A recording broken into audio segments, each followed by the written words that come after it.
বন্ধুরা, আজকে একটা নতুন গল্প নিয়ে আসলাম তোমাদের মাঝে। এটা সত্য এবং বাস্তব জীবনের ঘটনা। শেষ পর্যন্ত শোনার অনুরোধ রইল। শুনলে তোমার মধু চলে আসবে। দেরি না করে চলো শুরু করা যাক। গভীর রাতে ঘুমের মধ্যে আমি অনুভব করলাম কেউ আমার সাথে যেন ভিন্ন রকম কিছু করার চেষ্টা করছে। এরকম পরিস্থিতিতে হঠাৎ করে আমার ঘুম ভেঙে যায়। আমি ঘুম থেকে উঠে দেখি কাকিমা আমার সাথে কেমন জানি করছে।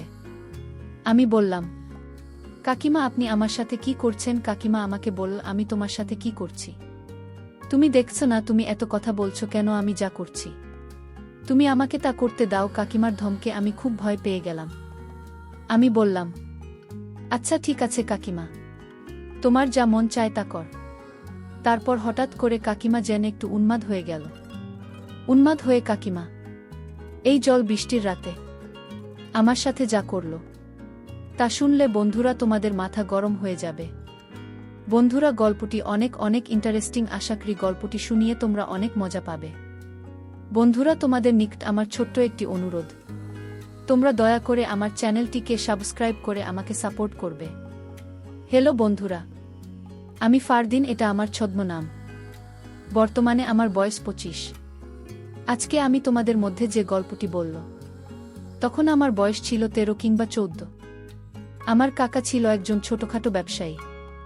মাঝে মধ্যেই কাকা যখন ব্যবসার কাজে বিভিন্ন জায়গায় চলে যেত তখন 3 দিন 4 দিন এমনকি 1 সপ্তাহ পর্যন্ত বাইরে থাকত। যখনই কাকা বাড়িতে থাকত না তখনই কাকিমাদের বাসায় আমাকে থাকতে হতো।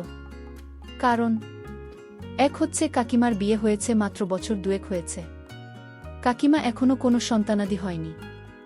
2 হচ্ছে কাকিমা একলা একলা থাকতে অনেক ভয় পেত।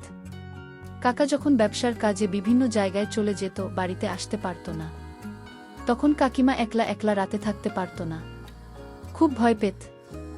আমাদের বাড়িটা খুব নির্জন ছিল। আমাদের বাড়িতে আর কোনো ছেলে মেয়ে ছিল না। আমার কাকা তো সবে মাত্র কিছুদিন হয়েছে বিয়ে করেছে, আর আমি আমার বাবার একমাত্র সন্তান। আমাদের কোনো ভাইবোন ছিল না। আমাদের বাপ চাচারা মোট 2 জন, আমার আব্বু এবং আমার কাকা, অর্থাৎ এক কথায় বলতে গেলে এই বাড়িতে 14-15 বছরের ছেলে যদি থাকে তাহলে শুধুমাত্র আমি। রাত্রে কাকিমা যখন একা একা বাসায় থাকত তখন কাকাই আমাকে বলতো যে, তোর কাকিমা একা একা থাকলে সে অনেক ভয় পায়। বাড়িতে তো আমাদের অন্য কোনো মানুষ নাই। তুই আমাদের ভাইয়ের ছেলে হলে কি, আর আমার ছেলে হলে কি? তুই তো আমাদের একমাত্র ছেলে। তুই তো জানিস যে আমি একটা ছোটখাটো ব্যবসা করি। আমাকে মাঝে মধ্যেই ব্যবসার কাজে বাইরে থাকতে হয়। যখন আমি বাইরে থাকি তখন তুই আমাদের বাসায় থাকবে, কারণ তোর কাকিমা রাত্রিবেলা একা একা থাকতে পারে না। আর তাছাড়াও তোর কাকিমা প্রেসারের রোগী। আমি যখন বাড়িতে থাকব না তখন তুই আমাদের বাসার গেস্ট রুমে থাকবে, আর তোর কাকিমার কাছ থেকে টাকা নিয়ে যা বাজার সদাই লাগে সবকিছু করে দেবে, আর তোর কাকিমা দেখাশোনা করবে। ঠিক আছে?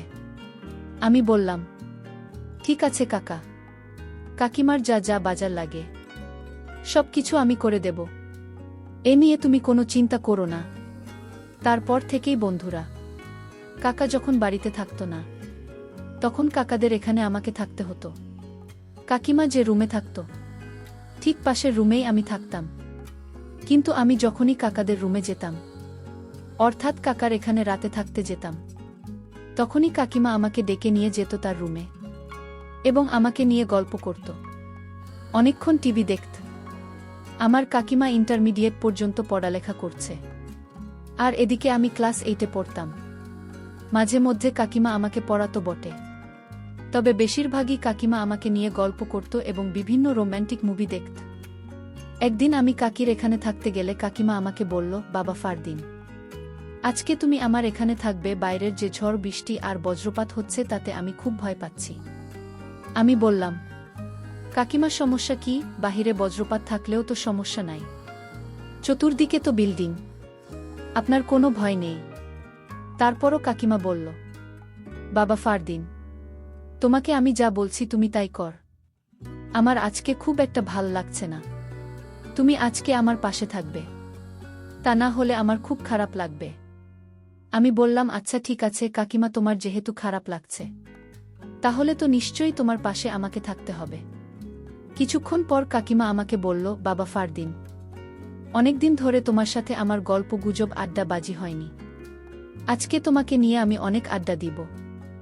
আমি বললাম, কাকিমা আমি খুব একটা বেশি আড্ডা দিতে পছন্দ করি না। তারপর কাকিমা আমাকে বলল, আজকে আমার সাথে তোমাকে আড্ডা দিতেই হবে। কাকিমার অনেক জোরাজুরিতে আমি আড্ডা দিতে রাজি হয়ে গেলাম। তারপর আমি বললাম, কাকিমা আমি তোমার সাথে আড্ডা দিতে রাজি আছি, কিন্তু আমার একটা শর্ত আছে। কাকিমা আমাকে বলল, বাবা ফারদিন কি শর্ত তোমার? আমি বললাম, কাকিমা আমার আব্বুকে আমি অনেকদিন ধরে বলছি আমাকে একটা মোবাইল কিনে দিতে, কিন্তু আমার আব্বু আমাকে কোনো মোবাইল কিনে দেয় না। কাকিমা তোমার সাথে আমি সারা রাত ধরে আড্ডা দেব, তুমি যতক্ষণ মন চায় তখন আড্ডা দিব, কিন্তু তোমাকে আমার একটি মোবাইল কিনে দিতে হবে। আমার কথা শুনে কাকিমা হা হা করে একটা হাসি দিন। আমি বললাম, কাকিমা তুমি হাসলে কেন? তারপর কাকিমা আমাকে বলল, আরে ফারদিন, এটা কোনো ব্যাপার হলো? তোকে আমি কালকে একটা মোবাইল কিনে দিব, কিন্তু আমার একটা শর্ত আছে। যদি আমার শর্তটা তুই মানতে পারিস। আমি বললাম, কাকিমা তোমার আবার কিসের শর্ত? ঠিক আছে, যদি তুমি আমাকে মোবাইল কিনে দাও তাহলে তুমি যে কোনো শর্ত দাও, আমি মেনে নেব। তারপর কাকিমা বলল, আচ্ছা ঠিক আছে, তাহলে আজকে রাত্রে আমি যা বলি তোমাকে তাই করতে হবে। আমি বললাম, আচ্ছা ঠিক আছে, যদি তুমি আমাকে মোবাইল কিনে দাও তাহলে তুমি যা বলবে আমি তাই করব। এভাবে কাকিমার সাথে কথা বলতে বলতে গল্প করতে করতে সময় কেটে যাচ্ছে, কখনো তা বলতে পারতেছি না। গল্প করতে করতে আমি লক্ষ্য করলাম কাকিমা আমার দিকে কেমনভাবে যেন তাকিয়ে রয়েছে। কাকিমার তাকানোর মধ্যে যেন একটা রহস্য লুকিয়ে আছে। আমি বললাম, কাকিমা যা মন চায় তা করুক, কাকিমা যা বলে আমি তাই করব, এর বিনিময়ে তো আমি একটা মোবাইল পাব। এই ভেবে কাকিমা শর্তে রাজি হয়ে গেলাম। তারপর আমি কাকিমাকে বললাম, কাকিমা এবার বলো তোমার সত্যটা কি? কাকিমা বলার ফারদিন, এত তাড়াহুড়া করেছে কেন? আস্তে আস্তে তোমাকে আমি সব বলছি আমার যে কি শর্ত, তা তুমি রাত হলেই বুঝবে। এবার চলো আমরা শুয়ে পড়ি। আর এদিক দিয়ে প্রচুর ঝড় বৃষ্টি হচ্ছে বাহিরে। কিছুক্ষণ পর কাকিমা আমাকে বলল, বাবা ফারদিন, আজকে আমার খুব খারাপ লাগছে। এই যে এমনটা নাও, এই মলমটা নিয়ে আমাকে একটু আমার মাথায় মালিশ করে দাও, তাহলে মনে হয় একটু ভাল লাগবে। তারপর আমি আর কি করব, বাধ্য ছেলের মতো হয়ে আমি কাকিমার মাথায় মালিশ করতে শুরু করলাম। একদিকে আমি মালিশ করতেছি, আরেকদিকে কাকিমা কেমন জান অদ্ভুত অদ্ভুত আওয়াজ করতেছে। আমি বললাম, কাকিমা তুমি এরকম অদ্ভুত আওয়াজ করছো কেন? কাকিমা বলল, আরে বাবা তো এটা বুঝবে না, তোকে যা বলছি তাই কর। আমি বললাম, ঠিক আছে কাকিমা। এই বলে বাধ্য ছেলের মতো কাকিমা শিখানো অনুযায়ী আমি তাকে মালিশ করতে শুরু করলাম। এভাবে মালিশ করতে করতে কাকিমা হঠাৎ করে ঘুমিয়ে পড়ল। আমিও ঘুমিয়ে পড়লাম। গভীর রাতে ঘুমের মধ্যে আমি অনুভব করলাম কেউ আমার সাথে যেন ভিন্ন রকম কিছু করার চেষ্টা করছে। এরকম পরিস্থিতিতে হঠাৎ করে আমার ঘুম ভেঙে যায়। আমি ঘুম থেকে উঠে দেখি কাকিমা আমার সাথে কেমন জানি করছে। আমি বললাম, কাকিমা আপনি আমার সাথে কি করছেন? কাকিমা আমাকে বলল, আমি তোমার সাথে কি করছি তুমি দেখছো না? তুমি এত কথা বলছো কেন? আমি যা করছি তুমি আমাকে তা করতে দাও। কাকিমার ধমকে আমি খুব ভয় পেয়ে গেলাম। আমি বললাম, আচ্ছা ঠিক আছে কাকিমা, তোমার যা মন চায় তা করে। তারপর হঠাৎ করে কাকিমা যেন একটু উন্মাদ হয়ে গেল।